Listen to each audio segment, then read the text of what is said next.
이 시간 하나님을 경외하며 하나님의 말씀 앞에 나오신 청년들과 성도님들을 너무나 환영하고 축복합니다. 우리 말씀을 나누기 전에 서로 이렇게 인사했으면 좋겠어요. 하나님이 우리와 함께 하십니다. 이렇게 한번 인사해 볼까요? 시작. 하나님이 우리와 함께 하십니다. 한 번 더 인사하겠습니다. 하나님이 우리와 함께 하십니다. 아멘. 오늘 말씀을 통해서 정말 청년들과 성도님들의 마음 가운데 큰 위로가 되고 앞으로 살아갈 큰 힘을 얻고 또 결단하는 귀한 시간 되기를 간절히 소망합니다. 예전에 제가 친구와 함께 고깃집을 갔을 때 벽면에 붙어있는 문구를 보고 참 웃었던 적이 있었어요. 벽면에 어떤 글귀가 써져 있었냐면, 어차피 인생은 고기서 고기다. 기분이 저기압일 때는 고기 앞으로 나아가라. 힘들 때 우는 건 삼류, 힘들 때 참는 건 이류, 힘들 때 먹는 건 육류다. 어때요? 너무 기발하고 웃기지 않나요? 저는 그 글귀를 보면서 너무 웃긴 마음에 옆에 있는 친구를 치면서, 야, 너무 웃기지 않냐? 이렇게 얘기했더니 그 친구가 정색을 하면서 저한테 이렇게 이야기를 했어요. 야, 인생이 장난이야? 자기 장사하려고 저렇게 함부로 남의 인생을 저렇게 평가하는 건 잘못된 거지. 난 싫어. 그때 저는 알게 됐어요. 아, 이 녀석은 대문자 T구나. 그러면서 동시에 근데 이렇게도 같은 상황 속에 같은 걸 보지만 받아들이는 게 다를 수도 있겠구나. 왜냐하면 각자가 판단하고 결정하는 기준들이 존재하니까 그럴 수도 있겠구나라고 생각하는 계기가 된 거죠. 근데 정말 그렇지 않나요? 우리 모두 각자 세워놓은 분명한 기준들이 다 존재하고 있죠. 그렇다면 물어볼게요. 여러분이 정말 세워놓은 그 기준은 절대적으로 맞는 걸까요? 아니면 완전할까요? 분명하게 말씀드리지만 그 누구의 기준이라도 절대적으로 완전하지 않습니다.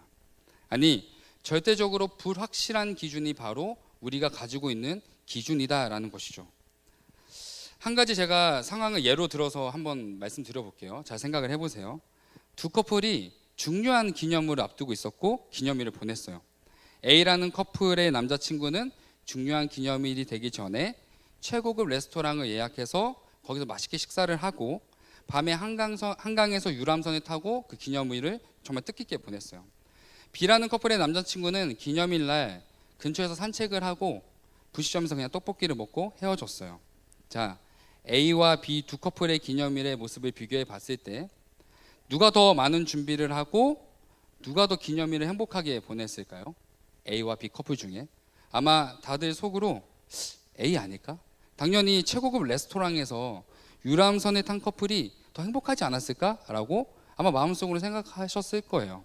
그런데 만약 여러분들이 이런 사실을 알게 됐다면요, B라는 커플의 남자친구가 기념일 전에 퇴근해서 밤마다 산책하기 좋은 곳이 어디인지를 몇 달 전부터 혼자 다녀보고 산책을 했다면, 그리고 여자친구가 가장 좋아하는 떡볶이 맛집을 찾기 위해서 돌아다녀서 맛집에 가서 같이 떡볶이를 먹은 거였다면, A와 B 중에 누가 더 행복한 기념일을 보냈을까요? 라고 물어본다면 아마 아까처럼 단번에 A가 아닐까라고 생각하지는 못할 거예요. 왜냐하면 우리는 각자의 기준이 지금 순간 또다시 달라졌기 때문이죠. 이처럼 제가 단순한 상황을 예로 들었지만 내가 세워놓은 기준, 내가 가진 기준은 절대적이지 않다는 거, 불확실하다는 것을 인정해야 된다는 것을 말씀드리고 싶은 거예요. 더 나아가 우리는 그 무엇도 함부로 판단하거나 결정할 수 없는, 정의할 수 없는 연약한 존재임을 누구한테 들어서가 아니라 스스로 늘 깨닫고 고백할 수 있어야 된다라는 것이죠. 그런데 너무나 아이러니한 게 뭔지 아세요? 이렇게 설교를 듣거나 말씀을 들으면, 그렇지, 나는 연약한 존재지, 난 그렇게 함부로 판단할 수 없는 사람이지 라고 말하지만 늘 나의 기준을 앞세우는 경우가 있다는 거예요. 언제인지 아세요? 놀랍게도 하나님의 말씀을 읽을 때예요. 하나님의 말씀을 대할 땐 우리는 늘 우리의 기준이 앞서 있어요. 오늘 우리가 함께 살펴볼 본문의 말씀은 다른 어떤 본문보다 내가 세워놓은 기준과 정면으로 부딪히는 본문의 말씀이 기록되어 있어요. 왜냐하면 예수님께서 네 가지 복과 네 가지 화에 대해서 말씀하고 계시기 때문이에요.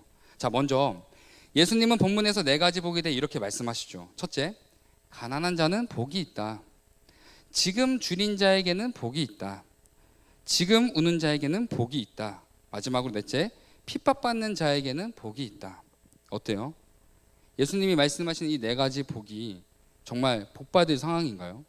이해가 되시나요? 전혀 이해가 되지 않죠. 저는 뭐 지금 당장 그런 상황에 놓여 있지 않지만 이 글을 보면서 참 불편했어요. 근데 만약 그런 상황에 계신 분이 이 말씀을 본다면 더 화가 나거나 불편하겠죠. 우리가 이렇게 느끼는 이유는 사실 무엇이냐면 예수님이 말씀하시는 복과 우리가 생각하는 복이 너무나 다르기 때문이죠. 한마디로 같은 복이지만 다른 기준의 복을 우리가 추구하고 있기 때문이다라는 것이죠. 자, 그렇다면 예수님은 왜 이렇게 말도 안 되는 상황이 복되다라고 말씀하시는 걸까요? 먼저 첫 번째 복에 대해서 우리가 생각해 봤으면 좋겠어요. 20절 하반절의 말씀을 한번 함께 읽어보도록 하겠습니다. 시작. 너희 가난한 자는 복이 있나니 하나님의 나라가 너희 것이며. 아멘. 예수님은 네 가지 복을 말씀하시며 가장 먼저 가난한 자에게 복이 있다라고 말씀하세요. 자, 근데 가난이란 어떤 상태죠? 일반적으로 나 돈이 없어서 가난해 라고 말할 때는 내가 가진 무엇인가를 완전하게 잃었을 때 우리는 가난하다라고 말하죠. 또는 내 마음이 지금 너무 가난한 상태야 라고 말할 때는 내 마음의 텅 빈 상태를 표현할 때 여유가 없을 때 우리는 이렇게 말을 하죠. 한마디로 무엇이든 간에 자신의 한계점, 그 끝에 도달했을 때 그리고 그 한계점에서 버티고 있는 내 상태를 가난하다라고 말할 수 있어요. 그래서 가난한 자들에게 보여지는 공통적인 특징이 무엇이냐면 자신의 한계, 자신의 끝에 서 있기 때문에 자연스럽게 자신에 대해서 겸손하게 된다라는 것입니다. 그렇게 이런 관점에서 보았을 때 가난이란 자신의 한계, 자신의 연약함을 직면하게 되는 과정이기 때문에 스스로 더욱더 겸손하게 빚어져가는 과정이기 때문에 예수님의 말씀처럼 가난함이 곧 복되다라는 것을 우리는 충분히 이해할 수 있게 되는 것이죠. 그런데 그럼에도 우리가 가난을 정말 마주하게 되면 복이라고 생각하지 않죠. 불행하다라고 생각하죠. 물질적으로 가난을 느끼면 나는 정말 능력이 없는 사람이야, 비관하게 되죠. 마음적으로 가난을 느끼면 스스로의 존재에 대해 비참하다라고 생각을 하면서 느껴요. 왜냐하면 우리는 그럼에도 우리의 기준으로 바라보고 있기 때문이에요. 게으른 배짱이와 부지런한 개미 이야기 다들 아시죠? 게으른 배짱이는 겨울을 버티지 못하고 죽지만 부지런한 개미는 어떻게 되나요? 겨울을 버티죠. 정말 멋있는 이야기 아닌가요? 근데 놀랍게도 현대판 개미와 배짱이의 이야기가 있는 거 아세요? 게으른 부자 배짱이는 가진 돈으로 주식과 코인에 투자해서 더 큰 성공을 이뤄요. 가난하지만 부지런한 개미는 끝까지 부지런히 살다가 가난하게 죽어요. 현대 사회를 풍자한 이야기이지만 가난에 대한 우리의 생각은 정말 이러하죠. 가난은 가난을 낳는다. 가난은 끊을 수 없는 저주와도 같다라고 우리는 마음속에서 생각하고 있어요. 그런데 그런 우리에게 예수님은 새로운 기준을 지금 제시하고 계시는 거예요. 가난한 자는 복이 있단다. 인생의 한계를 마주한 가난한 너에게, 인생의 끝에 선 가난한 너에게 반드시 큰 복이 있다. 예수님은 이렇게 가난한 자가 복되다라고 말씀하세요. 가난한 자는 그 시간 속에서 겸손함으로 빚어지기 때문에, 그러니 나의 연약함과 나의 한계를 마주하고 있다면 기뻐해라. 너는 복되다라고 예수님 말씀하고 계신 거예요. 그러므로 가난함이 복이다 말씀하시는 예수님의 말씀, 예수님의 이 제시하시는 이 기준을 우리가 꼭 기억했으면 좋겠어요. 우리에게 가난이 찾아와도 그거는 저주가 아니라 복되다라는 예수님의 말씀이 우리에게 주어졌기 때문이에요. 자, 그렇다면 예수님이 말씀하시는 두 번째 복은 어떤 의미일까요? 21절 상반절의 말씀을 한번 읽어보도록 하겠습니다. 색깔 친 글씨를 읽겠습니다. 시작. 지금 줄인 자는 복이 있나니. 아멘. 예수님은 줄였던 자가 아니라, 줄일 예정인 자가 아니라 지금 당장 줄이고 있는 자가 복이 있다라고 말씀하세요. 이게 도대체 어떠한 말씀일까요? 줄이고 있는 사람이 왜 복이 있는 걸까요? 우리는 먼저 줄임, 즉 배고픔에 대해서 한번 생각을 해봐야 합니다. 일반적으로 모든 사람들이 배고픔을 느끼면 어떤 반응을 보이죠? 남녀노소 나이를 불문하고 모두가 예민해지고 모두가 먹기 위해 최선을 다해 움직일 거예요. 지금 제가 이 자리에 저희 아내가 없어서 얘기하지만 저희 아내가 배고프면 상당히 예민하거든요. 그래서 제가 항상 배고프지 않도록 늘 이렇게 예의주시하면서 살아가고 있습니다.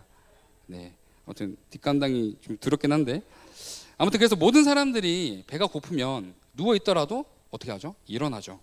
앉아 있다가도 일어서죠. 그 먹을 것이 멀리 있다면 그 누구라도 배고프면 달려가서 가까이에서 먹겠죠. 그런데 그 배고픔의 정도가 이전, 앞으로가 아니라 지금 당장 극심한 상태에서 느끼고 있다면 방금 말한 모든 행동을 더욱 간절하게 열정적으로 최선을 다해서 행동할 거예요. 그래서 예수님은 지금 줄인 자가 복이 있다라고 말씀하시는 거예요. 지금 줄인 자는 행동하기 때문이에요. 지금 줄인 자는 간절함으로 채워질 것을 최선을 다해 움직이기 때문이에요. 찾기 때문이죠. 그래서 지금 줄인 자는 자신을 입히시고 채우시는 하나님의 도우심을 경험하게 되는 거예요. 따라서 지금 줄인 자가 복되다라고 말씀하신 예수님의 이유는 지금 줄임을 통해서 하나님을 간절히 찾는 계기가 되고 하나님의 도우심을 경험하게 되기에 줄임이 복되다라고 말씀하심을 우리는 반드시 기억해야 합니다. 자, 그렇다면 세 번째 복은 어떨까요? 21절 하반절의 말씀입니다. 우리 다 함께 읽겠습니다. 시작. 지금 우는 자는 복이 있나니. 아멘. 자, 예수님은 지금 우는 자가 복이 있다라고 말씀하세요. 아까 제가 방금 말한 것처럼 그럼 여기서는 무엇이 되게 중요할까요? 당연하게도 지금 우는 자가 중요한 거예요. 여기서 지금이 중요한 거죠. 이게 무슨 말이냐면 우리는 다양한 경험 속에서 누군가를 위로해본 경험들이 다들 있으실 거예요. 저는 F 성향도 있지만 좀 T에 가까운 사람이거든요. 그런데 그런 저도 마음이 무너질 만큼 누군가를 정말 깊이 공감했던 적이 참 많아요. 언제일까요? 지금 당장 슬픔을 겪고 있는 사람들을 마주할 때예요. 이전 사역지에서 고등부 아이들이 다양한 고민으로 제게 전화를 자주 했어요. 목사님, 저는 앞으로 무엇을 하며 살아가야 할까요? 목사님, 오래전에 관계가 깨진 친구가 있는데 어떻게 하면 다시 친해질 수 있을까요? 목사님, 저 방금 부모님이랑 이야기하다가 싸우게 됐고 부모님에게 맞다가 도망쳤어요. 제가 어떤 전화에 더 많이 공감을 했을까요? 마지막 부모님과의 관계에서 힘들어하는 친구의 전화였어요. 왜 그랬을까요? 다른 친구들의 고민이 고민처럼 느껴지지 않아서 그랬을까요? 아니죠. 이 친구의 고민이 지금 당장 겪고 있는 고민이었기 때문이에요. 지금 당장 겪고 있는 문제이자 슬픔이라는 것을 제가 알았기 때문이에요. 그래서 저는 다른 어떤 고민들보다 이 친구의 고민에 가장 먼저 반응할 수밖에 없었고 그 시간 속에서 그 친구의 슬픔에 깊이 공감하고 위로함으로 더욱더 깊어지는 귀한 계기가 되었어요. 그래서 예수님은 우리에게 이렇게 말씀하시는 거예요. 인생의 끝에서 지금 슬퍼하고 애통하고 있는 너는 너무나 귀하고 복되다. 너의 슬픔에 하나님이 지금 함께하고 계시며 너를 위로하고 계시기 때문이야. 그래서 예수님은 지금 우는 자가 불행한 자가 아니라 오히려 하나님을 경험하고 있는 축복된 자라는 사실을 우리에게 알려주고 계신 거예요. 그렇다면 예수님이 말씀하시는 네 번째 복은 어떨까요? 22절의 말씀입니다. 우리 다 함께 읽겠습니다. 인자로 말미암아 사람들이 너희를 미워하며 멀리하고 욕하고 너희 이름을 악하다 하여 버릴 때에는 너희에게 복이 있도다. 아멘. 방금 읽은 네 번째 복의 내용이 앞에 살펴보았던 세 가지 복의 내용과 다르다라는 것을 눈치채셨나요? 앞서 살펴본 세 가지 복은 가난, 줄임, 슬픔이라는 개인적인 상황의 문제였다면 마지막 네 번째 복에 대한 내용은 개인적 상황의 문제가 아니라 예수님 때문에 겪는 상황, 즉 예수님 때문에 고난을 받을 때 복이 있다라고 말씀하고 계시는 거예요. 쉽게 말해서 우리가 예수님 때문에 사람들로 박해를 받게 된다면 참 복된 것이다 라고 말씀하고 계시는 거죠. 그런데 정말 놀랍게도 이 네 번째 복이 얼마나 놀라운 축복이냐면 복의 전제가 달라진다라는 거예요. 복을 받는 상황이 개인의 존재에서 예수님을 믿는 존재로 그 전제가 완전히 뒤바뀌었다라는 것이죠. 엥? 갑자기? 무슨 말이지? 이렇게 여러분들이 생각할 수도 있겠지만 앞서 살펴본 세 가지 복을 다시 한 번만 떠올려 보세요. 가난은 나의 존재를 겸손하게 만들죠. 줄임은 겸손해진 나의 존재가 하나님을 간절히 열정적으로 찾도록 행동하게 만들죠. 슬픔은 겸손한 마음으로 하나님을 찾는 내게 위로가 주어지죠. 이처럼 세 가지 복이 궁극적으로 하나의 복으로 귀결되고 있음을 우리는 생각해 볼 수 있어요. 무엇인가요? 세 가지 복은 하나님의 사람으로 빚어가시는 축복의 과정이라는 거예요. 그래서 세 가지 상황에서 복을 깨닫고 누리는 자들에게는 더 이상 개인적 상황 때문에 어려워하는 것이 아니라 예수님 때문에, 예수님으로 인한 상황의 복이 주어지게 된다는 것이죠. 한마디로 이전과 달리 변화된 삶을 살아가게 된다라는 것을 알려주고 계시는 거예요. 그래서 네 번째 복은 예수님 때문에 겪는 고난과 박해가 있다면 너는 그 자체로 이미 변화된 존재이기에, 구별된 존재이기에 너무나 복되고 아름답다라고 말씀하시는 거예요. 그래서 예수님은 네 가지 복을 누리며 경험하고 있는 자들을 향해 이렇게 말씀하고 계십니다. 23절의 말씀을 읽어보도록 하겠습니다. 시작. 그날에 기뻐하고 뛰놀라 하늘에서 너희 상이 큼이라. 그들의 조상들이 선지자들에게 이와 같이 하였느니라. 아멘. 저는 오늘 말씀을 준비하면서 이 23절의 말씀이 너무나 큰 위로가 되었어요. 왜 그랬을까요? 하늘에서 주실 상이 크다라는 약속 때문이었을까요? 아니에요. 물론 하나님의 나라와 그 나라에서 받을 상급을 소망하면 언제나 큰 기쁨이 되고 위로가 되지만, 사실 그것보다 그 뒤에 기록되어 있는 말씀이 너무나 큰 위로로 다가왔기 때문이에요. 그들의 조상들이 선지자들에게 이와 같이 하였느니라. 그들의 조상들도 지난 시간 겪어왔던 가난과 주림과 슬픔, 이 모든 문제들이 나만 겪는 불행이라 여기며 살아왔지만, 알고 보니까 이미 수많은 영적 거인들이, 수많은 신앙의 선배들이 이미 같은 상황 속에서 같은 과정을 통해 하나님의 사람으로 빚어가고 있었음을 보게 된 것이었죠. 알게 된 것이에요. 한마디로 인생의 끝에서 하나님의 시작하심을 경험한 사람들이 참 많았다라는 것을 오늘 말씀을 통해 깨닫게 된 거예요. 사랑하는 여러분, 지금 어떤 상황 속에 살아가고 계신가요? 내 인생이 정말 불행하다고 느껴지시나요?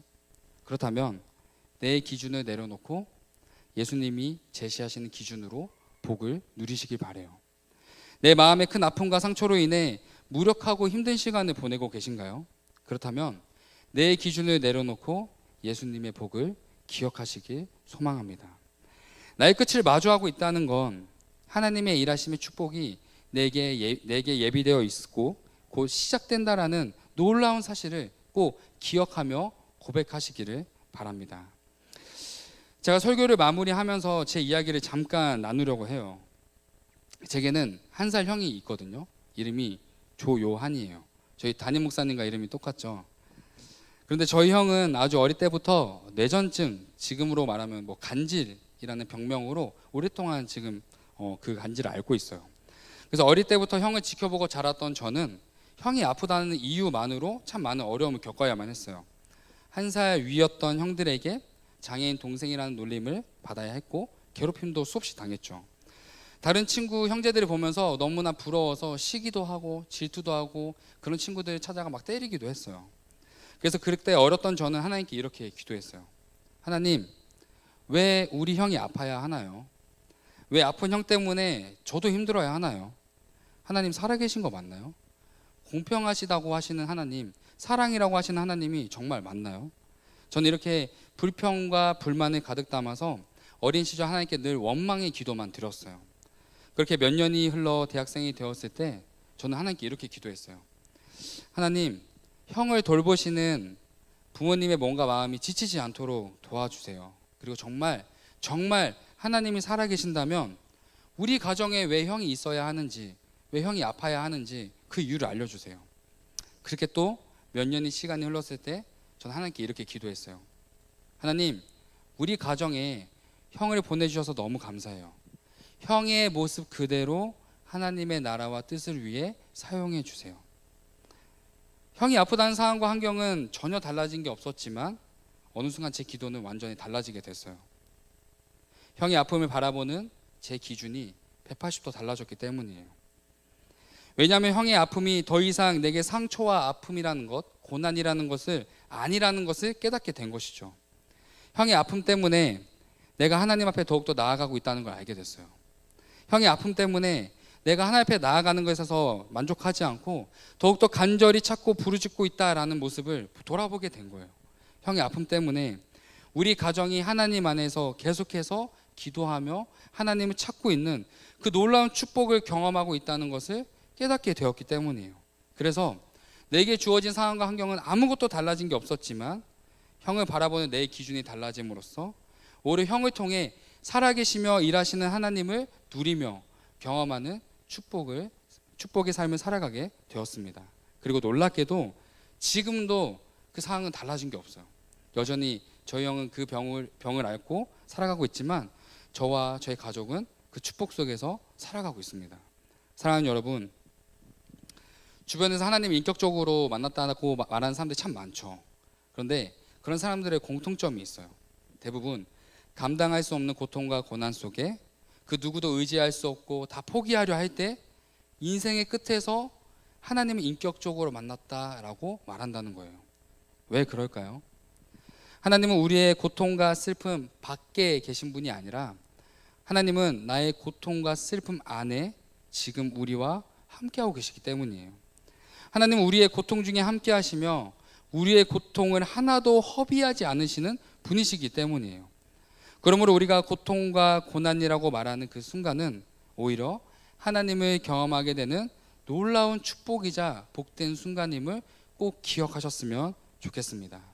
더 나아가 삶의 어떠한 순간을 마주하게 되시더라도 내 기준을 내려놓고 오직 예수님이 말씀하시는 그 기준에 따라 우리의 삶을 돌아볼 때 살아계시며 함께 하시는 하나님이 나의 손을 붙잡고 나를 일으키시며 나와 동행하시며 나에게 능력을 주시는 그 놀라운 축복된 삶을 살아가게 될 것입니다. 그러므로 이 자리에 계신 청년들, 그 성도 여러분, 앞으로의 주어진 상황과 또 지금 겪고 계신 모든 고난 가운데 예수님을 바라보시기를 간절히 소망합니다. 살아계신 하나님을 간절히 바라보시기 소망합니다. 물론 쉽지 않다는 거 알아요. 그런데 단 한 번이라도 그러한 노력과 그러한 우리의 행동을 취할 때 하나님께서 놀랍게 역사하시며 우리의 삶을 이끌어 가실 겁니다. 그러므로 하나님을 깊이 경험하며 놀라운 하나님의 사람으로 하나님의 사랑으로 살아가는 우리 모두가 되기를 예수님의 이름으로 사랑하고 축원합니다.